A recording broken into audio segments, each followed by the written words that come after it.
Hello friends, कैसे हो आप सब। Good morning. आई होप कि आप सब ठीक होंगे। फ्रेंड्स, ये जो आज का जो वीडियो होगा वो बीरबल अकबर की कहानी और विजयनगर साम्राज्य के कृष्णदेव राय और तेनाली रामा का होगा। ठीक है, तो उसे सिर्फ एज ए स्टोरी मैं ब्रीफ कर दूँगी कि क्या क्या बातें हुई हैं। उसके आगे मुझे नहीं लगता इससे ज़्यादा आपको कुछ समझने की ज़रूरत पड़ेगी। ठीक है, तो अगर आपको मेरे वीडियो अच्छे लगे तो प्लीज़ मेरे वीडियो को शेयर, कमेंट, लाइक, सब्सक्राइब सब करें। ठीक है, स्टार्ट करते हैं। सबसे पहले देखो, जो बीरबल थे उनका बचपन का नाम था महेश दास। ठीक है, और ये अकबर के नवरत्नों में से एक थे। और सबसे बड़ी बात, अकबर के दरबार में इनका अगर हम पद कहें तो क्या था, एक दरबारी और मुख्य सलाहकार का। ठीक है, जो राजा को हर मुसीबत की घड़ी में एक सलाह दिया करते थे। ठीक है, और सबसे पहले एक इंट्रो दूँ कि जो बीरबल थे अकबर से कहाँ मिले, तो अकबर शहर के लिए निकले थे। तो क्या हुआ, वो जंगल में भटक गए थे। ठीक है फ्रेंड्स, तो जंगल में भटक गए थे तो उन्हें कोई आदमी नज़र नहीं आ रहा था। उन्हें यही समझ आ रहा था कि मैं किस दिशा से जाऊँ। ठीक है, तो वहीं पे जो महेश दास थे वो बचपन मतलब छोटे थे, वो वहीं से गुजर रहे थे। तब बीरबल ने उनसे पूछा कि हमें जाने का रास्ता दिखाओ।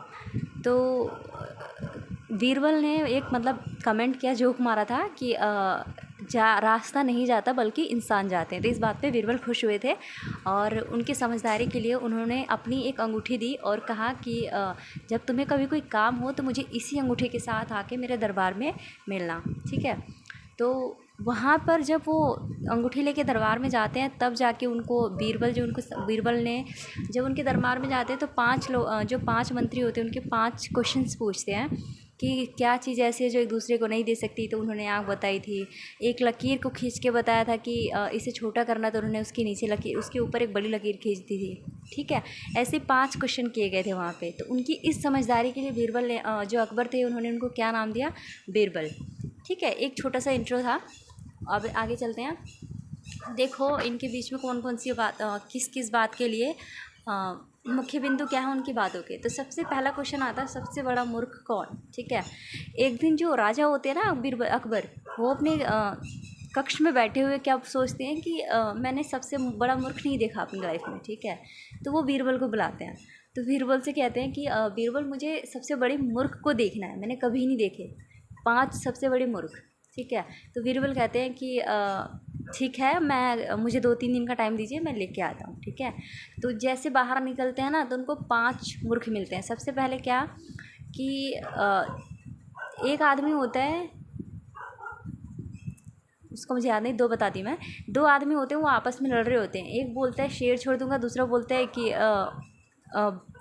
हाथी को लेकर होता है। ठीक है, तो उन दोनों को देखते तो कहते हैं ये वो तो सिर्फ अभी कल्पना कर रहे हैं और आपस में झगड़ रहे हैं, तो उनसे बड़ा मूर्ख कौन होगा। ठीक है, और एक आदमी क्या होता है कि ज़मीन पे लेटा होता है। ठीक है, और अपने हाथ को शायद ऊपर करके रहता है, पता नहीं किसी ने कुछ कहा होता है कि ऐसे हाथ करके रहना है, तो वैसे करके रहता है। स्टोरी बहुत अच्छी है, फ़नी है, आप लोग देखोगे तो अच्छा लगेगा। ठीक है, तो ऐसे कर करके वो 5 और एक आदमी को देखते हैं जो घोड़ा लेकर अपने साथ जा रहा होता है, लेकिन लकड़ी जो होता है ना वो अपने कंधे पे रख के जाता है। तो बीरबल पूछते हैं उससे कि आपने लकड़ी, आपके पास जब घोड़ा है तो अपने लकड़ी अपने कंधे पे क्यों रखी है। तो वो आदमी क्या बोलता है कि मेरा घोड़ा हो गया बूढ़ा। ठीक है, अगर मैं इसके ऊपर ज़्यादा बोझ डालूँगा तो ये काम नहीं करेगा। तो बीरबल कहते हैं कि इससे मन मन में ही अपने सब कुछ डिसाइड कर लेते हैं कि सबसे बड़ा मूर्ख यही सब है। ठीक है, अगले दिन वो लोग 5 मूर्खों को राजा के दरबार में पेश करते हैं और सारी स्टोरी घटनाएं बताते हैं। उसके बाद वो क्या कहते हैं कि सबसे बड़ा मूर्ख अगर देखना हो तो एक बीरबल है और एक अकबर है, जो ये ढूंढने में लगे हुए हैं कि सबसे बड़ा मूर्ख कौन है। ठीक है, ये सबसे पहली स्टोरी थी। दूसरी थी समझदारी से भरा घरा। किसी राजा का जो सलाहकार होता है वो राजा के दरबार में आके कहता है कि मैं बहुत सारे राजा के दरबार में गया लेकिन मुझे किसी ने समझदारी से भरा घड़ा नहीं दिया। तो वो बीरबल से जो अकबर होते हैं वो बीरबल से आग्रह करते हैं कि क्या आप ऐसा कर सकते हो। तो वो कहते हैं ठीक है मैं कर सकता हूँ, बट मुझे 3 हफ्तों का टाइम चाहिए। तो वो क्या करते हैं, अपने घर जाते हैं, थोड़ा सा आइडिया निकालते हैं और अपने जो उनके घर में काम करने वाले होते हैं उन्हें बुलाकर क्या कहते हैं कि 5 घड़े लेकर आओ। ठीक है, 5 घड़े लेकर आते हैं और वो जाके अब उस खेत में, अपने खेत में क्या करते हैं, जो कद्दू के फूल होते हैं ना उन फूलों पर उनको रख देते हैं। ठीक है गाइस, और उनको अच्छे से 2 वीक तक पानी वानी सब देते हैं। वो भर जाता है घड़ा, कैसे? कद्दू से, ठीक है। तो वो समझदारी है, तो अगले दिन जब 3 हफ्ते बीत जाते हैं तो वो समझदारी से भरा घड़ा राजा को देते हैं और इससे भी उनकी तारीफ़ होती है, ठीक है। लालची साधु और विधवा। एक लालची साधु होता है जो जंगल में तपस्या कर रहा होता है। जो विधवा होती है वो तीर्थ यात्रा पे जाने के लिए सोचती है, तो वो क्या कहती है, जितनी भी उसके पास असरफियाँ होती हैं वो उस साधु को कहती है कि आप रख लो और मेरे आने के बाद दे देना। तो साधु कहता है कि मेरे घर के जाके कोने में कहीं भी दफना दो और आके ले लेना। लेकिन जब विधवा आती है तो वो कहता है कि कैसे असरफियाँ, कैसे पैसे, तुम मुझ पर झूठा इल्ज़ाम लगा रही हो, ऐसा कुछ, ठीक है। तो वो बीरबल के पास जाती है। तो बीरबल क्या करते हैं कि उनकी समस्या का समाधान निकालने के लिए साधु के पास जाते हैं। तो झूठा सा थोड़ा सा खेल रचते हैं कि मतलब ऐसे ऐसे करना है। तो जैसे ही जाते हैं तो सबसे पहले बुढ़िया जो बीरबल होते हैं वो काफ़ी अच्छा मतलब संदूक लेके आते हैं। तो साधु के मन में ज़्यादा लालच आ जाता है। तो इसी चक्कर में धीरे धीरे क्या करते हैं, वो बुढ़िया के कॉइन्स का पता बता देते हैं कि आपका कॉइन्स यहाँ है, आप जाके वहाँ से निकाल लो, ठीक है। तो उसके बाद क्या होता है, एक तभी जब जैसे ही बुढ़िया को उसके कॉइन्स मिलते हैं वैसे ही राजा के बीरबल के पास एक आदमी आता है, कहता है कि आपके भाई आ गए, आपको वहाँ पे मिलने जाने की कोई ज़रूरत नहीं है और आप अपना संदूक अपने पास रख सकते हैं। इसी तरह से साधु से चालाकी करते हैं। अब तीसरा है बीरबल का भूत। अकबर के दरबार में एक नाई होता है जो काम करता है। वो नाई बीरबल को वहाँ से हटाने के लिए और उसे फंसाने के लिए क्या कहता है कि अकबर से कि महाराज मैंने सपना देखा और सपने में मैंने आपके पिताजी को देखा, ठीक है। और उन्हें समझदारी का, मनोरंजन का बहुत कार्य है, तो उन्होंने बीरबल को कहा है भेजने के लिए, ठीक है। तो बीरबल क्या करते हैं, घर जाके कहते हैं, उस राजे जाते हैं, घर जाके प्लान बनाते हैं और अपने घर के आगे ना एक गड्ढा खोद देते हैं, राइट। और गड्ढा खोदने के बाद क्या करते हैं, नीचे नीचे वो सुरंग बना के सीधे अपने घर के कमरे में निकालते हैं। तो इस तरह से क्या होता है कि वहाँ से वो अपनी जान बचाते हैं और जैसे सामने आते हैं राजा के तो सबको ये लगता है कि वो भूत है, ठीक है। लेकिन जब 6-7 महीने तक वो घर में ही रहते हैं, उसके बाद क्या करते हैं, जब राजा के दरबार में जाएंगे तो सबको भूत लगेगा। तब बीरबल क्या कहते हैं, अकबर कहते हैं कि तुम यहाँ क्यों आ गए और पिताजी ने क्या कहा। तो बीरबल बोलते हैं कि पिताजी ने कहा है कि अब वहाँ पे रहते रहते बाल बढ़ गए हैं ज़्यादा, तो उनको एक नाई की ज़रूरत है, तो उन्हें भेज दो। तो नाई समझ जाता है उनकी समझदारी का और काफ़ी माफ़ी मांग लेता है, ठीक है। हाँ, बताया असली भाषा कौन। राजा के दरबार में एक ऐसा व्यक्ति आता है जिसे बहुत सारी भाषाएं आती हैं, स्पेनिश, जापानी और मराठी, बंगाली, ठीक है, गुजराती।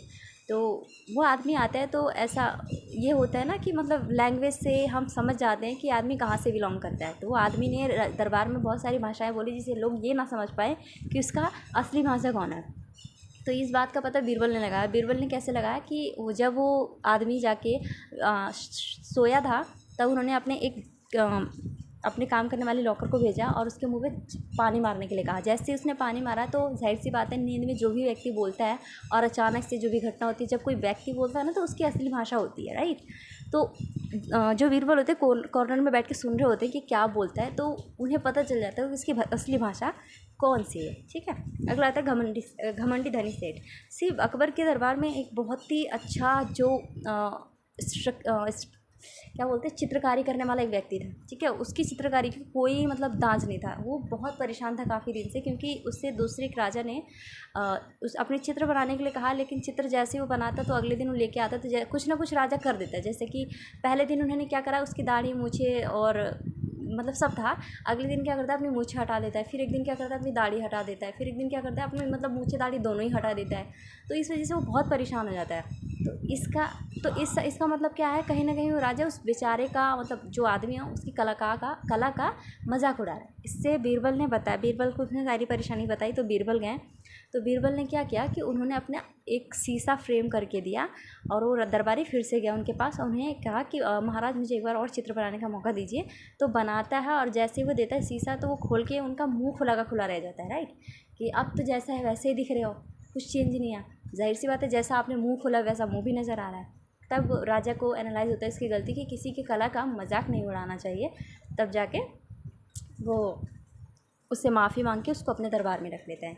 तो गाइज़ ये अकबर और बीरबल की कहानी थी, छोटी सी, ठीक है। ये एज उनके बीच में आपको ये बिंदु याद होने चाहिए, आप बाकी लिख लोगे। अब आते हैं कृष्णदेवराय और तेनालीरामा के। तेनालीरामा जो थे कृष्णदेव राय के साम्राज्य में एक दरबारी कवि थे, ठीक है। अब विजयनगर सबसे बड़ी बात, जो विजयनगर का साम्राज्य था ना, वो सुरक्षित किस वजह से था? तेनालीरामा की वजह से, क्योंकि तेनालीरामा हर चीज़ का कोई आइडिया निकाल देते थे। जो बीरबल की और तेनालीरामा का कैरेक्टर आप देखोगे ना तो सेम है, शांत स्वभाव है, सौम्य है, धैर्यपूर्वक रहते हैं, लेकिन इनमें समझदारी बहुत भरी हुई है। ठीक है, तो ऐसे ही जैसे मैंने वहाँ पे बताया वैसे ही तेनालीरामा की स्टोरी है कि विजयनगर साम्राज्य पर अगर कोई आक्रमण करता है तो वो सबसे पहले बता देते हैं। राजा को स्वर्ग देखने का मन करता है कि स्वर्ग कहाँ है, तो वो स्वर्ग ले जाके क्या करते हैं, 10,000 असरफिया लेते हैं और जाके धरती पे ही स्वर्ग बना देते हैं।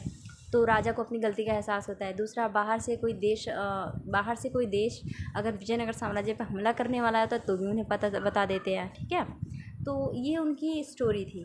ठीक है गाइस, और इतनी सी थी।